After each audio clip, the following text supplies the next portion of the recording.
Olá pessoal, bem-vindos ao Preveste EA. Sou o professor Flávio Soares de Física, do sexo masculino, tenho 51 anos, sou pardo, tenho cabelos pretos e olhos castanhos, de estatura mediana. Hoje estou trajando calça jeans e camisa preta. Nossa sala de aula é um estúdio de TV e utilizarei uma tela interativa para fazer as anotações. Bem pessoal, na aula de hoje falaremos sobre radiação e armas nucleares. E se você não esqueceu da aula passada, na aula 8, é importante você lembrar que lá nós falamos sobre o que é radiação e como ela é emitida, o tipo de partícula que é emitida para o átomo ficar, nesse caso, estável, correto? Agora, vamos falar também da radiação, só que com as aplicações, correto? E um detalhe, já observando no final a questão das armas nucleares, tudo bem? Vamos a ela. No caso aí, quando você fala em radiação, como nós já falamos, nós temos emissão, saída, propagação de energia a partir de partículas e ondas eletromagnéticas para deixar o átomo estável. Quando você fala em radiação, tem alguns exemplos. Quais são os tipos de radiação que nós podemos ter? Radiações alfa, beta, gama, raio-x, ultravioleta, luz visível, onda de rádio, infravermelho, micro-ondas, vários tipos de radiação. Todas emitidas com o objetivo de deixar o átomo estável, não esquece isso. Tá bom? Quando você fala em radiação, você tem que lembrar, nós temos radiações que são naturais e radiações artificiais. Radiação natural, claro, são aquelas emitidas por elementos naturais, elementos que não foram criados pelo homem. Não esquece isso. E as artificiais, claro, aquelas emitidas, claro, pelo homem. No caso da radiação natural, tem como exemplo a radiação nuclear, emitida pelo núcleo de um átomo qualquer. Você sabe que tem elementos que são radioativos e, por serem radioativos, estão emitindo naturalmente algum tipo de energia, algum tipo de partículas. No caso, como exemplo, você tem rochas, sedimentos, que podem ser radioativos. Não esquece isso, por favor. Tem a radiação cósmica também, nesse caso, associada a partículas, prótons, nêutrons, elétrons, mesoneutrinos, núcleos leves, radiação gama e assim por diante. Um detalhe importante é que esse tipo de radiação que eu comentei, ele está associado a quê? A explosões solares e estelares, tá? Não esquece isso. As artificiais são produzidas pelo homem. E aí, claro, você tem tubos de raio-x, para radiodiagnóstico, vários tipos de elementos que emitem radiação a partir de, claro, de algum tipo de dopagem do material. Essa é a ideia, tá certo? No caso da radiação nuclear, é importante você lembrar que nós temos também radiações emitidas pelo núcleo que estão associadas a alfa, beta e gama. Lembra, você pode ter radiações naturais e artificiais, e todas elas estão associadas ao núcleo, não esqueça isso. Quando você fala de radiação nuclear, você tem que lembrar que elas estão associadas à liberação de energia a partir do núcleo, partículas, radiação a partir do núcleo, não esquece isso. E um detalhe importante, quando você fala na questão da interação, é importante você lembrar que as radiações, elas são classificadas em função da interação com a matéria em ionizantes, não ionizantes e eletromagnéticas. Não esqueça isso, correto? Lembra, associado ao núcleo você pode ter radiações alfa, beta e gama. E você pode ter, dentre essas radiações, ionizantes, não ionizantes e eletromagnéticas. Lembre isso. Radiações ionizantes. E ainda é importante não esquecer que, no caso da radiação ionizante, são radiações que, ao entrar em contato com os átomos, promovem saída de elétrons das órbitas. Isso é importante não esquecer. E a saída do elétron da órbita gera, basicamente, você pode dizer até uma emissão de luz. Um detalhe importante é que quando você tem esse tipo de radiação, você pode ter um dano associado especificamente ao DNA da pessoa, correto? Outro exemplo importante são, claro, para radiações ionizantes, radiação alfa, beta, gama, radiação X, também é importante não esquecer. Os não ionizantes, nesse caso, são radiações que não são capazes de retirar elétrons da órbita. Ionizantes têm muita energia, retira elétron da órbita, não ionizantes não faz isso.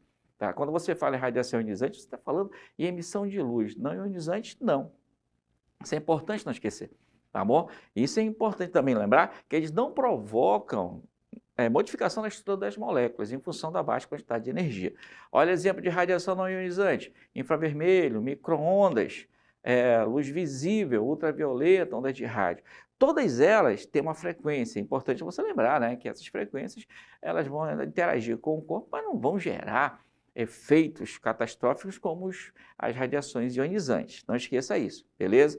Onda eletromagnética, são radiações eletromagnéticas, são ondas que possuem campo elétrico e magnético associado. E aí tem vários tipos de, claro, radiação eletromagnética. Esse exemplo que eu coloquei para vocês aqui, raios gama, raio-x, ultravioleta, vermelho, micro-ondas, Todos eles são ondas eletromagnéticas, radiação eletromagnética, e a diferença vai estar associada a quê? Especificamente à frequência e ao comprimento de onda. Não esqueça isso, por favor. Tá certo? Outra coisa importante com relação às radiações é analisar os malefícios que elas podem criar, né, com a interação. Você tem, por exemplo, animais, plantas, água, eles podem ser afetados pela radiação de alguma forma. O solo, a água, o ar, né, quando contaminados com qualquer tipo de material radioativo, eles podem disseminar essa radiação para os seres vivos e aí gerar grandes malefícios no corpo. E aí uma coisa importante, né? Quais são esses principais malefícios? Primeiro, mutação gênica. O DNA pode mudar. Isso é importante não esquecer. Mutações que podem levar em função dessa radiação. Correto? Você também tem quebra de moléculas, lembra isso, tá? A função celular pode ser, nesse caso, modificada. Isso é importante não esquecer. Outros efeitos que ocorrem mais a curto prazo. Você interagiu com uma radiação, o que pode causar no seu corpo? Vômitos, náuseas, diarreia, febre, dor de cabeça, queimaduras de radiação, não esquece. Alteração na produção de sangue, rompimento de plaquetas, queda da resistência imunológica. Detalhe interessante é na questão do tratamento de câncer, né? Quando você usa a questão do tratamento com radiação, ele baixa a imunidade do corpo, fazendo com que as pessoas que estão sofrendo acometidas de câncer possam ter outras doenças associadas a isso, tá certo? Não esquece isso. A longo prazo, o que você pode ter? Câncer de pele, pulmão, presença de radiação em toda a cadeia alimentar e a redução de fertilidade. Isso é importante para vocês. Lembre, malefícios a longo prazo e a curto prazo em função da absorção dessas radiações, tudo bem? Outra coisa importante, claro, a utilização, né? Você usa a radiação para quê? Bom, independente do tipo, claro, é importante não esquecer, você usa para esterilização de materiais cirúrgicos, esterilização de alimentos na indústria, isso é importante. Esse tipo de radiação consegue matar micro-organismos, tá bom? Você tem a utilização de radioterapia, exames médicos, controle de qualidade de produção de peças metálicas, detecção de fósseis do tempo, vida, né? Estudo do crescimento de plantas, comportamento de insetos. Outra coisa importante é a aplicação em armas nucleares, e aí já não é uma coisa tão bacana, né? Isso é importante, a arma nuclear está associada a uma explosão, né? A quebra de núcleo de elementos radioativos, liberando uma grande quantidade de energia. E um detalhe importante, né? Essas armas elas podem estar associadas à fissão nuclear e à fusão nuclear, tá certo? Podem ser separadas ou combinadas. É importante não esquecer.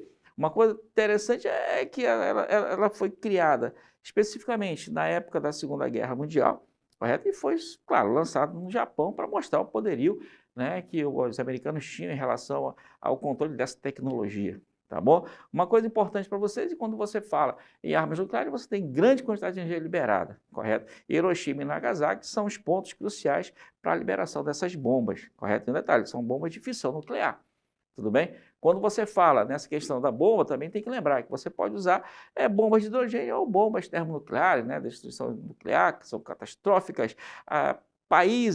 Todos os países contêm bomba nuclear? Não. 9 países, basicamente, têm. Estados Unidos e Rússia contêm 90% dessas ogivas, correto? Claro que os outros estão crescendo. Brasil, ele não tem. Ele participa do Tratado de Não Proliferação de Armas Nucleares, tá bom? Isso é importante não esquecer. Bom, quando você fala em armas nucleares, lembra, tem bomba atômica, né, são armas baseadas na reação de fissão, bombas termonucleares a partir da fusão. Lembra isso também. Tá bom? As termonucleares são muito potentes, mas a mais potente de todas das bombas atômicas que você tem, porque combina fusão e fissão nuclear. Tá? Aí você tem um exemplo aí da parte referente à fusão nessa figura, no caso da fissão nuclear nessa figura, que é importante que você observe. Você tem um núcleo de urânio que é bombardeado com um nêutron, ele quebra, libera energia e, claro, elementos radioativos, bário e criptônio. Tá bom? Outra coisa são o decaimento que ocorre. É uma sequência, né? Um núcleo quebra e vai quebrando outros núcleos. Nessa quebra você tem uma grande liberação de energia. Isso é importante não esquecer. Bom, como nós já falamos, a Segunda Guerra Mundial foi o marco da criação de bombas atômicas e foram usadas em Hiroshima e Nagasaki, segundo eles, para acabar de vez com a Segunda Guerra Mundial. Correto? Quando você fala nessa questão das bombas nucleares, você tem que lembrar que também tem armas de fusão nuclear, são elementos que se juntam para gerar mais energia, como hidrogênio virando hélio. Isso é importante não esquecer. Então, bombas termonucleares é um exemplo aí. Ó. Você tem 2 átomos de hidrogênio virando hélio, liberando uma grande quantidade de energia. Lembra isso sempre. Ó, nosso amigo Léo está aqui. Acho que ele quer fazer alguma pergunta. Diga lá, aluno, qual é a sua dúvida? Professor, a explosão que gera maior energia é a da bomba de fissão nuclear ou a de fusão nuclear?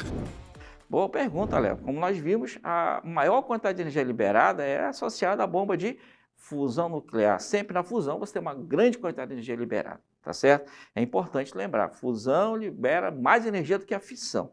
A junção libera mais energia do que a quebra do núcleo, tá bom?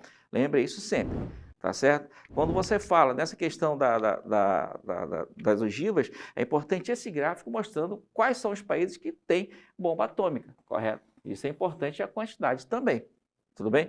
São detalhes que você deve lembrar. O Brasil, ele não possui arma nuclear em função do Tratado de Não Proliferação, mas ele tem usina nuclear lá em Angra, tá certo? Isso é importante não esquecer. As explosões associadas às armas nucleares, elas são muito poderosas. Claro que uma detonação normal, você tem uma bomba normal, você tem aí a figura de Hiroshima e Nagasaki, correto? A bomba atômica liberada, essa figura é impactante em função da grande quantidade de energia que você tem a partir dessa liberdade, da quebra do núcleo, tudo bem? E isso é importante não esquecer, tá certo? Nessa aula de hoje vimos essa parte e eu espero que vocês consigam não esquecer para a resolução das questões que virão. Bem, após observarmos a teoria, vamos resolver algumas questões, correto? A primeira questão fala assim: as bombas atômicas que foram lançadas sobre a cidade japonesa de Hiroshima e Nagasaki foram construídas a partir da ordem dada pelo então presidente dos Estados Unidos, Franklin Delano Roosevelt.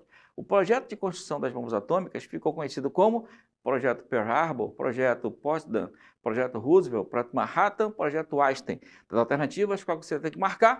Letra D, Projeto Manhattan. E não esquece, Manhattan foi o nome que se deu ao projeto para a criação da bomba atômica. Não esquece isso, tudo bem? E vamos à nossa segunda questão. O gráfico abaixo indica o valor da energia de ligação média por nucleon versus o número de nucleões, número de massa, para núcleos atômicos. Por núcleo entende-se um componente do núcleo atômico, próton ou nêutron. A energia nas ordenadas é informada em megaelectrovolt, 10 elevado a 6 electrovolt, tá certo isso? Observando o gráfico, pode chegar a conclusões sobre reações nucleares que liberam grande quantidade de energia, potencialmente aproveitável, as chamadas fissão e fusão nuclear. Essa alternativa que apresenta uma afirmação correta a respeito dessas reações. Observa o gráfico, observou?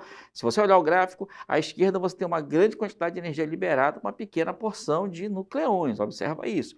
À direita você tem uma quantidade de energia menor já. Isso é importante não esquecer da observação das alternativas. Letra A. A fusão nuclear ocorre pela união de determinados núcleos localizados no final da curva? Nesse caso, não. À esquerda, sempre no início. A fissão nuclear ocorre a quebra de determinados núcleos localizados no início da curva? À esquerda. Letra C. A fusão nuclear ocorre pela quebra de determinados núcleos localizados no final da curva à direita? Letra D. A fissão nuclear ocorre pela união de determinados núcleos localizados no início da curva à esquerda. Letra E. A fusão nuclear ocorre pela união de determinados núcleos localizados no início da curva à esquerda. Das alternativas, qual que você marcaria? Letra E. Lembra da diferença entre fusão e fissão. Fusão nuclear é a união de elementos, fissão nuclear é a quebra. A fissão nuclear você não tem criação, você tem destruição. E um detalhe importante, olhando o gráfico aqui, eu quero que vocês observem que associado à fusão você sempre tem uma quantidade maior de energia em função de uma menor quantidade de nucleões. É importante não esquecer. Para você saber onde ocorre fusão, onde ocorre fissão, observe onde você tem a maior liberação de energia. A maior liberação sempre está associada à fusão nuclear. De novo, maior liberação de energia associada à fusão, à junção de elementos. A quebra libera radiação? Libera. A quebra do elemento radioativo libera energia? Libera. Mas é tão grande quanto a fusão nuclear? Não é. No caso, onde você tem a maior quantidade de energia liberada? À esquerda. Das alternativas, qual que você marcaria? Letra E. Bem, pessoal, na aula de hoje vimos mais uma vez a parte referente à radiação, só que agora analisando a parte de aplicação, tanto na medicina como, claro, na parte armamentista, através das bombas nucleares, correto? Essa parte de radiação e bomba nuclear é um assunto muito importante para o vestibular da UEA que está por vir, que vocês vão fazer, beleza? Baixe o aplicativo do Preveste UEA e acompanhe o Preveste UEA em todas as redes sociais.